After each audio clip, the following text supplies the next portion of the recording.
Graça e paz. Eu continuo buscando respostas para uma pergunta.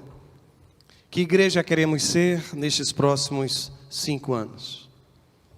Em um primeiro momento nós descobrimos que há diante de nós um grande desafio de sermos para este tempo uma igreja acolhedora. Na noite de ontem nós, debruçados sobre o texto sagrado, identificamos um segundo desafio: sermos neste tempo uma igreja consoladora. Hoje pela manhã fomos desafiados a ser uma igreja intercessora. Mas hoje à noite, deixe-me lhe dizer, a igreja precisa ser um espaço de restauração de vidas. Nós precisamos ter um compromisso com a transformação. A igreja precisa ser um espaço restaurador. Eu vou mais longe, a igreja precisa ser restauradora. Aliás, esta é a essência do Evangelho. Eu confesso que às vezes a nossa incredulidade não nos deixa sequer manifestar esperança diante de algumas situações. Eu vivi isso durante algum tempo, enquanto nós como igreja estávamos apoiando a implantação da Missão Cristolândia em Maceió. E eu tive a oportunidade de algumas vezes sair de manhã bem cedo, pelas ruas da cidade, acordando, despertando alguns que estavam dormindo nas calçadas, convidando aquela gente para ir tomar um banho, tomar café. E aquilo era uma espécie de banho de realidade que eu tomava. Acreditam nisso? E eu confesso que para mim foi uma experiência extremamente profunda, especialmente na relação com Deus. Porque houve um instante em que eu vi aqueles entrando, saindo, trocando de roupa, tomando banho, tomando café, e eu me perguntava: Senhor, será que há transformação para estes? Será que nós não estamos tornando ainda mais confortável a presença deles ou a continuidade deles nas ruas de nossa cidade? Passado algum tempo, Deus me respondeu. Não sei se já aconteceu com você, de você fazer um questionamento e Deus permanecer em silêncio. E de repente, lá adiante, Deus lhe dar a resposta. Passado algum tempo, lá estava celebrando batismos na igreja. E sabe quem eu estava batizando? Alguns que nós conhecemos nas ruas. O Evangelho continua a ser este poder transformador de Deus. O Evangelho continua a ser a alternativa de Deus para um mundo sem esperança. E é por isso que eu insisto que a igreja neste tempo precisa ser um espaço de restauração. E para nortear a nossa conversa na noite de hoje, eu separei a história contada por Jesus, de todas a mais conhecida. A história de um pai que tem 2 filhos. E o filho mais novo, está escrito lá em Lucas capítulo 15, volta-se para o pai e pede a sua parte na herança. O texto sagrado diz que o pai da história concede àquele menino o seu desejo. E logo depois ele sai, vai para uma terra distante, perde tudo que recebeu do pai, chega no fundo do poço. Isso é descrito numa dramaticidade impressionante, porque imagina você, um judeu, apacentando porcos, aquele animal que ele considerava imundo, mas lá estava ele. Mas é naquele momento, e às vezes eu leio essa história e sabe o que é que eu penso? Que a lama, às vezes é um excelente remédio, sabe? Porque foi ali que a Escritura Sagrada me diz que ele caiu em si e projetou um processo de retorno à casa de seus pais. E ele retorna, e o retorno não é fácil. Ele declara o seu arrependimento, é recebido com abraço, mas ainda precisa lidar com a resistência do seu irmão mais velho, que se nega até mesmo a participar da festa, permanece do lado de fora. Ele recebe o pai conversa com ele, convida-o para entrar. E o interessante é que Jesus não nos diz o que aconteceu depois daquela conversa entre os dois. Eu acho impressionante, sabe, quando eu penso nesse texto, porque Jesus, ele não conta somente esta parábola neste capítulo. Alguns chamam até de capítulo dos achados e perdidos da Bíblia.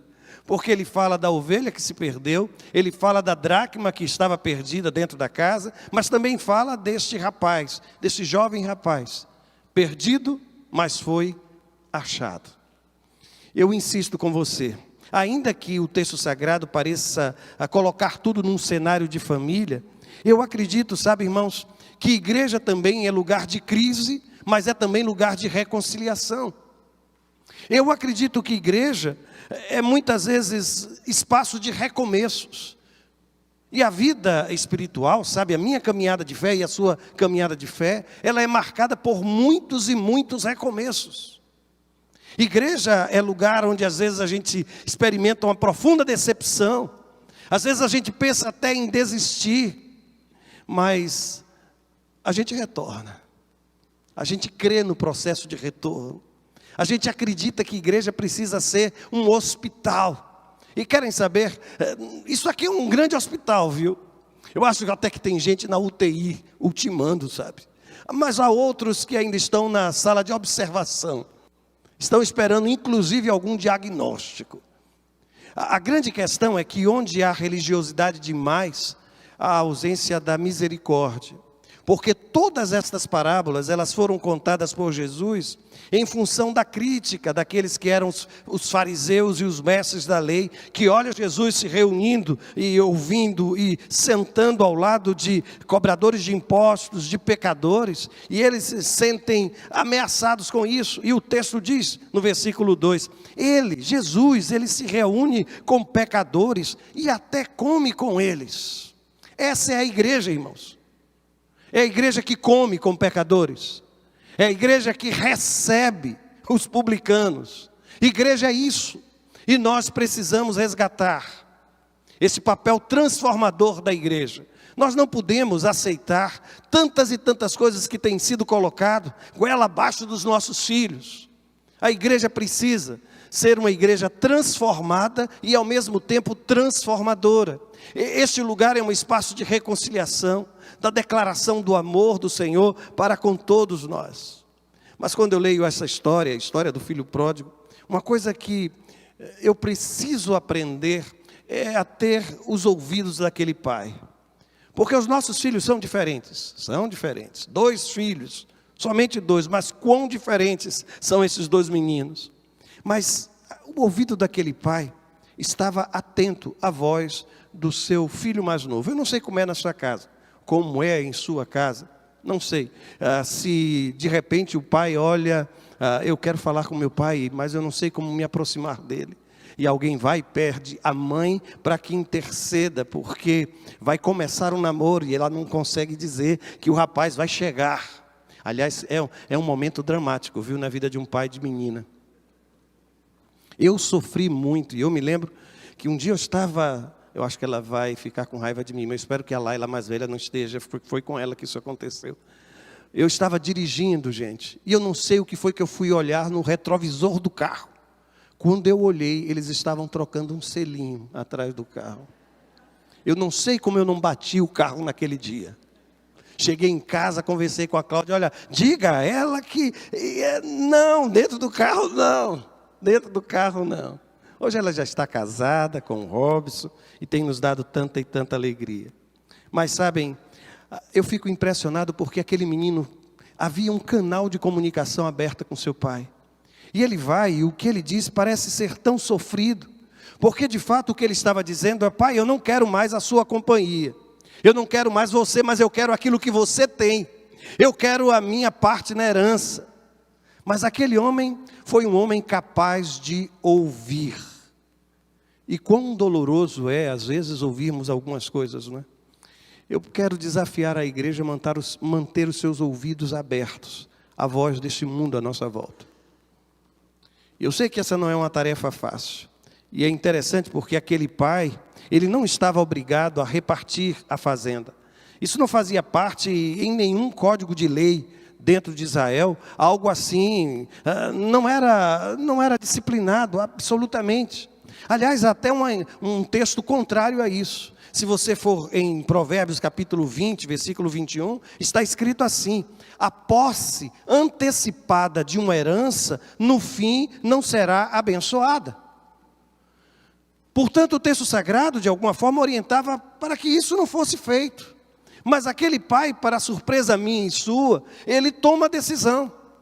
Ele toma a decisão e simplesmente diz o texto sagrado que ele vende as propriedades. E no versículo 12 diz assim: o pai repartiu por eles a fazenda. E aqui eu comecei a pensar, por que o filho mais velho não começou o seu questionamento aqui? Por que ele não se opôs no início de tudo? Eu não sei se você observou, mas o texto sagrado diz que ele repartiu por eles, os 2 filhos. Talvez por causa disso, ele no início da história não tenha levantado oposição ao seu pai, não tenha criticado a postura do seu pai ou a decisão que ele tomou. Mas o fato é que os nossos filhos são diferentes, as pessoas são diferentes e igreja é o lugar de maior diversidade que eu conheço. É impressionante, meu Deus, é impressionante. Eu costumo contar uma história que aconteceu comigo no meu primeiro ministério. Nós estávamos reformando a igreja e nós precisávamos pintar a frente da igreja. Mas os irmãos não imaginam a quantidade de cores que foram sugeridas. Porque havia quem dissesse que cor de igreja é branca. Aí vinha o outro e dizia, de jeito algum, isso deve ser azul. Outro se levantava e dizia, não, branco está certo, mas também com alguns detalhes de cinza. E as coisas começaram a ficar tão complicadas, que teve uma ocasião que eu estava no púlpito e disse, meus irmãos, eu tomei uma decisão. Próximo domingo, compre a tinta na sua cor preferida. Traga um pincel. E eu vou separar na fachada da igreja, cada irmão vai poder pintar um pedaço da fachada da igreja da cor que deseja. Afinal de contas, nós somos nordestinos, e eu não sei se você já viu uma coxa de retalho. Vai ser tão lindo, irmãos, vai ficar linda a igreja. A reação foi a mesma dos irmãos, começaram a sorrir, até que então descobriram que a gente precisa encontrar convergência, que diferenças não são defeitos. Defeito é um desvio de caráter, mas nós precisamos aprender a lidar com os diferentes dentro da igreja. E sabem essa postura dos fariseus, que não conseguem admitir a presença de um pecador no meio do povo do Senhor? Eu às vezes penso, sabe, irmãos, que aqueles homens representam exatamente um tipo de discurso que a gente precisa eliminar de uma vez por todas. Igreja não é um clube de santos, de gente perfeita. Nós precisamos entender que o acesso ao reino é o reconhecimento do meu pecado. Que o ingresso no reino é resultado da minha consciência de que eu sou um pecador. Portanto, deixe-me lhe dizer, do último que está lá, até aqui, pronto, tem mais alguém ali, deixa eu voltar mais para trás, até aqui, todos nós somos pecadores, irmãos. Todos nós somos pecadores. E é por isso que eu entendo que nós como igreja precisamos aprender a lidar com o erro do outro. A grande questão é que nós ignoramos as nossas próprias falhas, ainda que tenhamos uma trave em nossos olhos. Mas temos uma capacidade enorme, primeiro, de corrigir o outro. Segundo, de identificar os problemas da vida das outras pessoas. Eu fico impressionado como gente assim é capaz de ser conselheiro. Pode perguntar que ele vai lhe dar inúmeras sugestões, mas é incapaz de resolver os seus próprios problemas. Igreja precisa ser lugar de restauração. E enquanto nós não tivermos a coragem de olhar para o outro como um igual, e reconhecemos que só há um soberano entre nós, porque alguns se relacionam mais ou menos assim, eu mais, você menos. Há outros que se relacionam assim, eu menos e você menos. Mas há outros que eu mais e você também. Nós precisamos aprender a conviver, porque a igreja é lugar de restauração. Aquele homem parece não poder compartilhar as suas decisões com ninguém. Ele é um pai solitário em toda a história. Não aparece a figura feminina. Não aparece alguém, por exemplo, como Rebeca, tentando trabalhar ou estabelecer a escolha deste ou daquele filho. Absolutamente não há.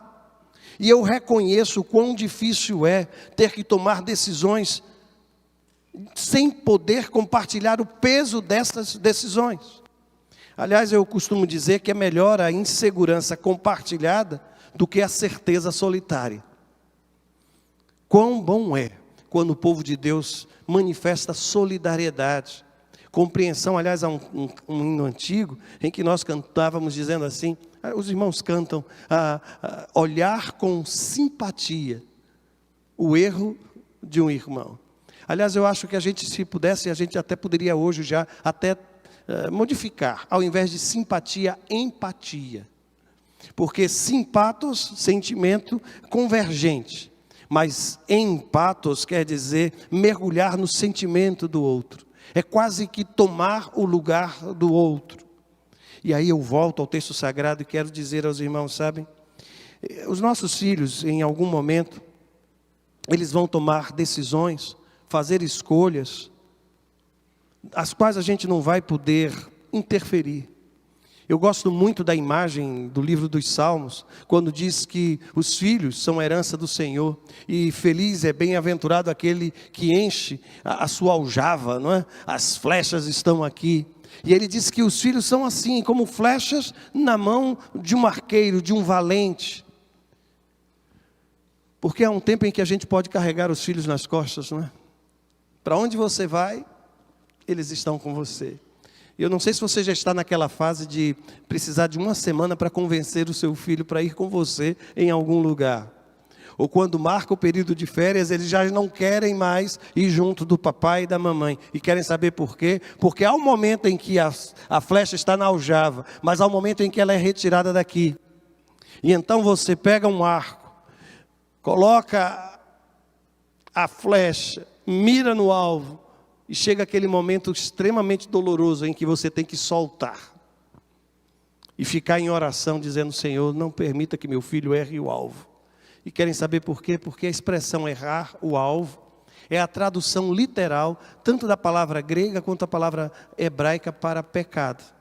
Pecado é errar o alvo. Eu não sei em que momento você está na relação com seus filhos, mas aqui está um homem que de alguma forma quis ensinar aquele rapaz que liberdade precisa ser experimentada com responsabilidade. E aqui, deixa eu lhe dizer, não aceite o peso das escolhas feitas pelo seu filho e pela sua filha. Hoje eu disse aos irmãos que eu tenho orado muito pelo retorno do meu filho, meu terceiro filho, à casa do Senhor. E eu não sei quantos compartilham comigo desse mesmo sentimento, dessa mesma dor. E estão intercedendo madrugada adentro. Alguns talvez já não consigam sequer falar mais com seus filhos, porque ele pode já ter dito a você, olha, pai, não fala mais sobre igreja comigo. Eu já tomei a minha decisão. Mas tem algo que seu filho, meu filho, os nossos filhos não podem impedir, é que os meus joelhos se dobrem e eu continue orando por eles. E quando eu olho a atitude desse homem, às vezes eu penso, sabe, que a saída de casa daquele filho, às vezes abrir a porta, talvez seja abrir a esperança do retorno. A esperança do retorno. O interessante é que o texto sagrado, no versículo de número 13, diz que aquele rapaz saiu poucos dias depois. O que me passa a ideia, ou de que tudo já estava antecipadamente planejado, ou de que ele tomou uma decisão tão séria como essa, abruptamente, sem pensar. E eu não sei quão impulsivo você é, porque às vezes algumas dificuldades surgem dentro da relação como igreja, porque, sinceramente, o último lugar em que a gente gostaria de encontrar hipocrisia é no meio do povo de Deus. O último lugar onde a gente espera encontrar falsidade é no meio do povo de Deus. E eu tenho encontrado gente que tem se afastado, inclusive de ministério, pela dificuldade de relacionamento.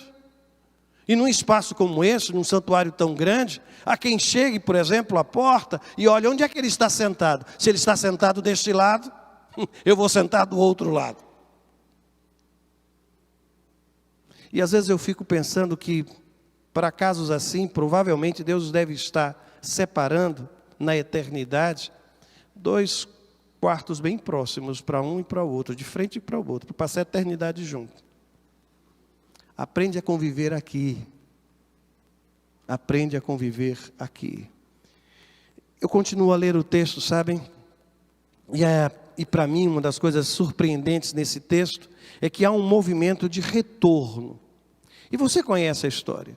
E de repente aquele rapaz começa a projetar como seria a sua vida voltando para casa. Ele chega a criar um discurso. Ele diz: olha, quando eu chegar eu vou dizer a meu pai: pai, eu pequei contra os céus, contra ti. Eu já não sou mais digno de ser chamado teu filho.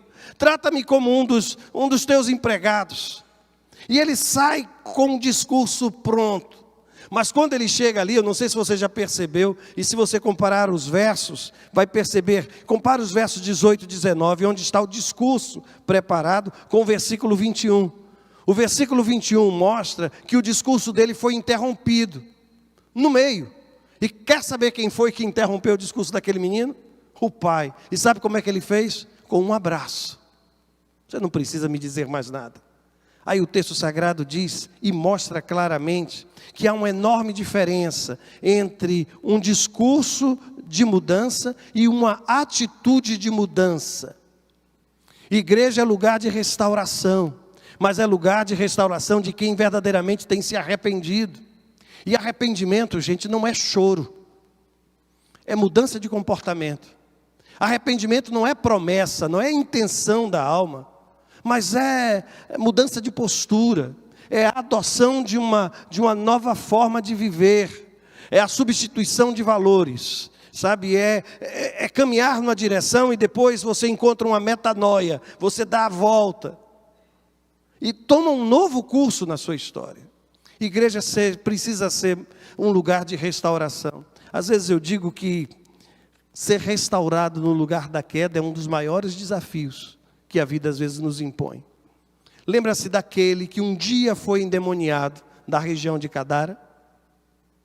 A Bíblia diz que quando ele foi curado, ele olhou para Jesus e disse: eu quero seguir, eu quero estar ao seu lado. Você se recorda o que foi que Jesus disse? Não. Você vai voltar para casa e vai pregar o evangelho aos seus. Eu fico imaginando que depois de tudo que ele passou, a última coisa que ele queria era permanecer naquele lugar, conviver com o seu próprio passado. E de alguma forma Jesus está me dizendo, e a você também, o lugar da sua queda precisa ser o lugar da sua restauração. Você não precisa sair de sua comunidade para reiniciar a sua história. Esse espaço que foi o espaço da sua queda vai ser o espaço de testemunho. As pessoas vão ver na sua vida as mudanças que Deus há de operar. E no texto sagrado eu fico a imaginar, sabe, que nada é mais necessário em um processo de restauração do que a disposição de perdoar. Eu tenho um amigo que ele disse que perdoar é aceitar o prejuízo. Não tem mais o que fazer. A única coisa que eu posso fazer agora é perdoar. E eu não sei se você se recorda, porque em alguns momentos Jesus, ele estabelece uma conta matemática muito simples acerca do perdão. Ele diz que eu preciso estar disposto a perdoar 70 vezes 7. Houve um tempo em que eu pensava que esse texto deveria ser interpretado unicamente em sua extensão. E aí eu começo a pensar em 490. E eu sei que nenhum de nós tem uma caderneta para ir anotando. 470, 480, 489... E então, finalmente, porque a sensação que eu tenho é que Pedro, ao perguntar a Jesus quantas vezes ele deveria perdoar, o que ele queria, na verdade, era a licença para explodir. Eu acho que Pedro estava dizendo ao Senhor: olha, Senhor, quando é que eu posso, sabe, explodir? Quando é que eu posso, sabe, dizer coisas que estão aqui atravessadas sem ter peso na consciência? 7 vezes? Isso porque os rabinos ensinavam que até 3 vezes, na quarta não mais. E ele quer ser ainda melhor. Ele disse: não, Senhor, 7 vezes. Aí Jesus olha para ele: não, 70 vezes 7. Mas eu não sei se você em algum momento já imaginou que talvez Jesus esteja dizendo isso de uma outra forma. Talvez as 70 vezes 7 vezes tenha a ver com o mesmo erro e a mesma pessoa. E de repente eu preciso perdoar o meu irmão. E agora eu tomo uma decisão, vou perdoar. Daqui a 2 horas eu começo a lembrar o que ele me fez. E quer saber, a ira volta no meu coração e eu preciso perdoar a mesma criatura pelo mesmo erro pela segunda vez. Aí vamos tomar café, vamos jantar, aí chega a hora de ir juntos dormir, e o marido olha para a esposa olha para o marido, e eu não sei qual dos dois, mas um olha e diz assim: mas ele me fez tanta raiva. E aí vem toda a ira de novo. E ele precisa ou ela precisa perdoar pela terceira vez a mesma criatura pelo mesmo erro.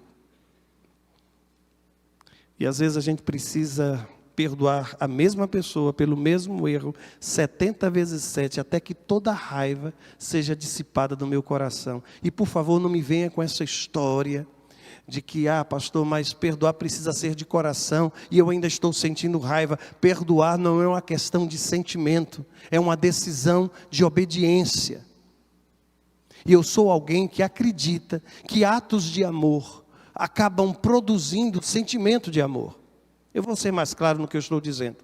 Quando Jesus me disse que eu preciso amar o meu inimigo, quando Jesus me disse que eu preciso orar por eles, sabe o que é que me lembra? O dia que eu cheguei em Maceió.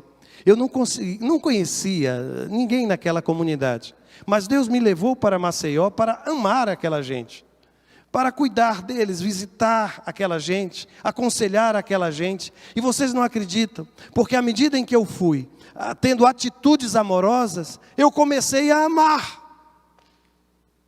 É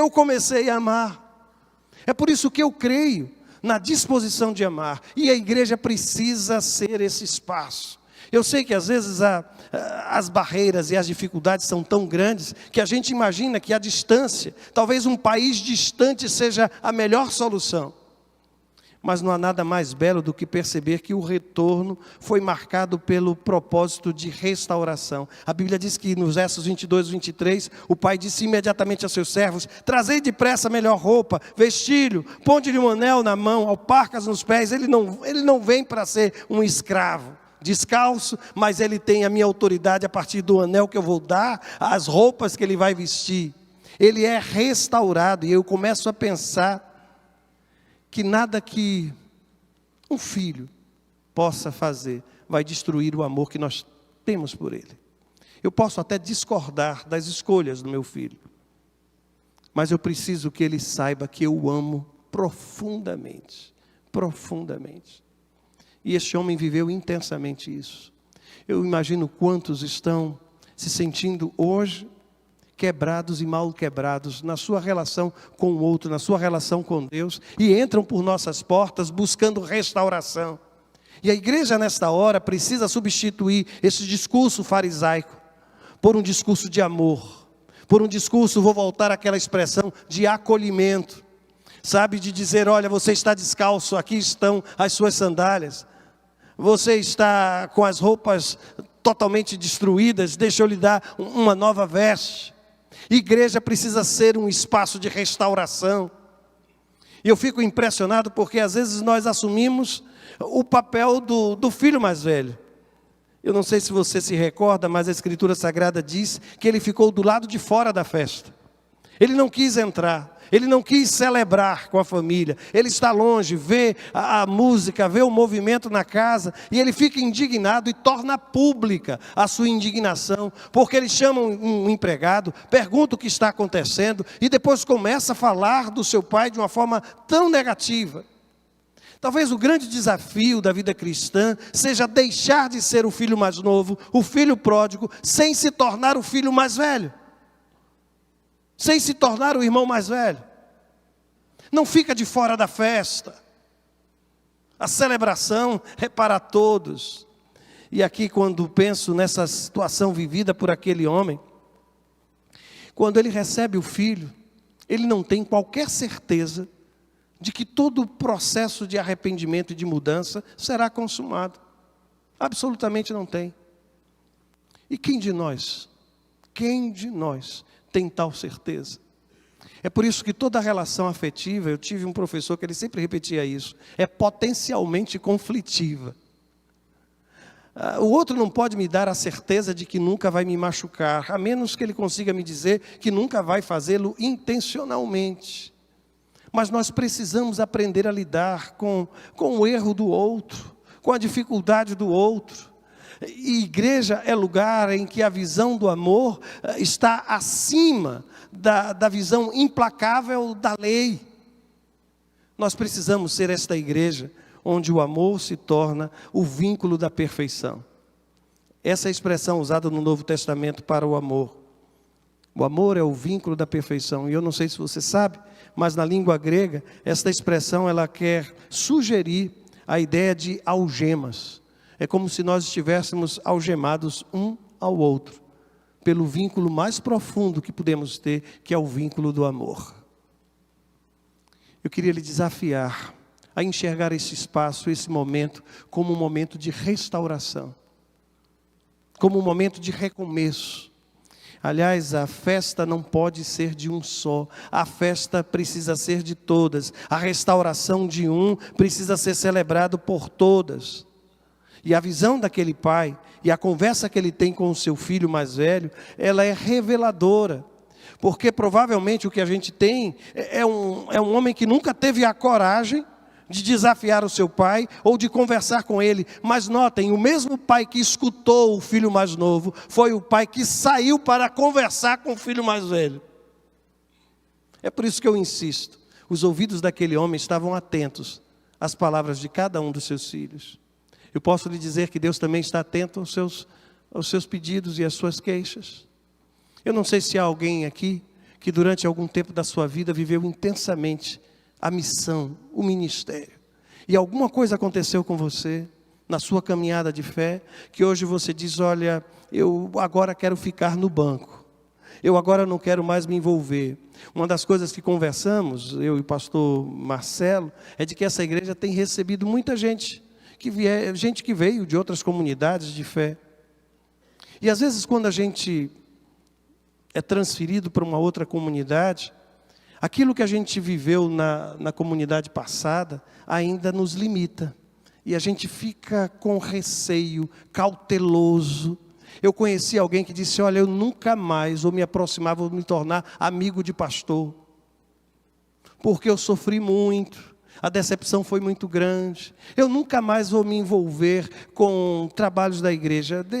A igreja é grande, tem muita gente para fazer tudo. Eu sou pastor de uma igreja que as pessoas também têm esse mesmo tipo de visão. Mas quando você começa a mergulhar no mundo da igreja, você vai ver que falta tanta gente. Que essa história de que a igreja é muito grande, que tem muita gente para fazer as coisas, isso não é verdade. Às vezes Deus está usando uma criatura que trabalha nesse ministério, que trabalha naquele ministério, que corre para ficar com as crianças, depois vem, vai ficar na introdução, aí depois vem, vai trabalhar na projeção, aí depois vem, tem escalada no louvor, e tem que ter cuidado para as escalas não coincidirem. Isso é verdade lá em Maceió, não sei se é verdade aqui em Vitória. Mas eu quero lhe dizer, você veio para cá para ser curado, curada.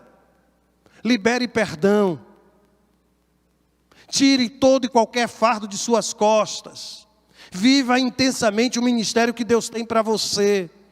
Não permita que aquilo que aconteceu lá atrás continue determinando a sua postura e a sua vida daqui por diante. Feche a porta.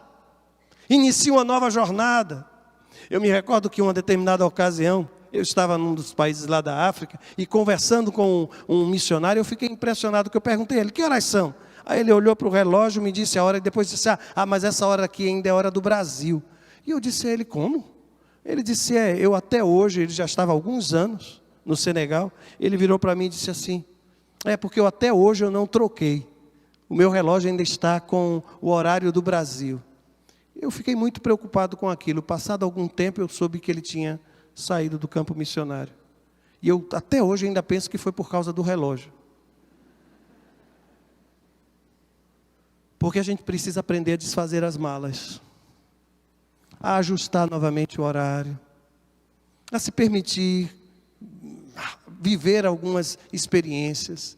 E eu sei que eu estou sendo muito específico, mas eu já disse a vocês, olha, depois dos 60 anos eu já aprendi que eu não tenho mais tempo para ficar arrodeando muita coisa não, sabe? E é por isso que eu estou olhando para você e estou lhe dizendo, é aqui que Deus lhe trouxe. Crie raízes, celebre a vida, permita frutificar neste lugar, seja bênção na vida desta igreja, permita que esta igreja seja bênção na sua vida. Não esconda os seus talentos, não esconda os seus dons, não tenha medo de servir ao seu Senhor. Deus lhe trouxe para este lugar para abençoar não somente a sua vida, mas a vida de toda a sua família. De toda a sua família. É por isso que eu volto a dizer, igreja é um grande hospital. É lugar de restauração. É lugar onde a gente aprende a perdoar. É lugar onde a gente aprende a conviver. É lugar onde a gente aprende a lidar com pessoas diferentes. Em nome de Jesus, lembre-se, igreja é lugar de restauração. Restauração de casamento, restauração de relacionamentos, restauração de vida. E sabem aquela história, a parábola do filho pródigo, termina nos convidando a pensar que aquele menino, ele estava morto e reviveu. Ele estava perdido e foi achado. Eu posso escolher em que dimensão eu quero viver.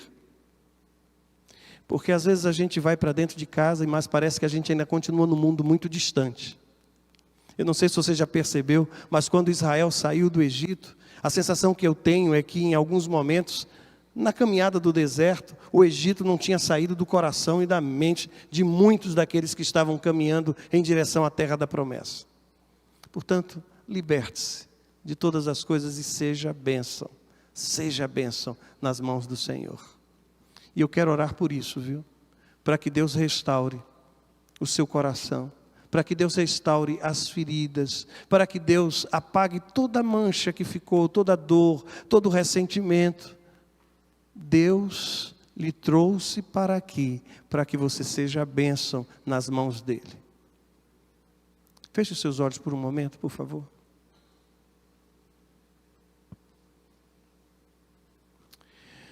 Meu Deus eterno, Tu sabes o que precisa ser restaurado na minha vida e na vida dos meus irmãos e irmãs. Eu quero suplicar, Pai, que as nossas memórias, as nossas lembranças sejam curadas, em nome de Jesus.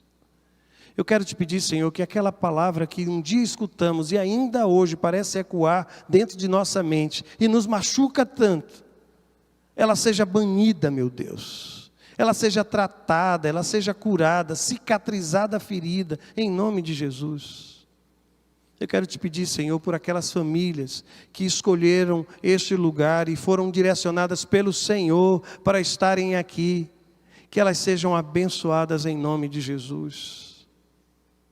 Meu Deus, se há alguém aqui cujo coração tem uma enorme decepção, frustração, eu quero pedir que nesta hora o Teu Espírito Santo possa arrancar todas as raízes de amargura e liberar perdão no coração de todos nós, meu Deus. Que esta igreja seja um lugar onde as pessoas entrem para serem curadas, restauradas, edificadas, Pai. Que nenhum dom, nenhum talento seja escondido, meu Senhor, seja enterrado. Mas que aqueles a quem Tu tens revelado missão, propósito, possam estar a Teu serviço, a serviço do reino, Senhor.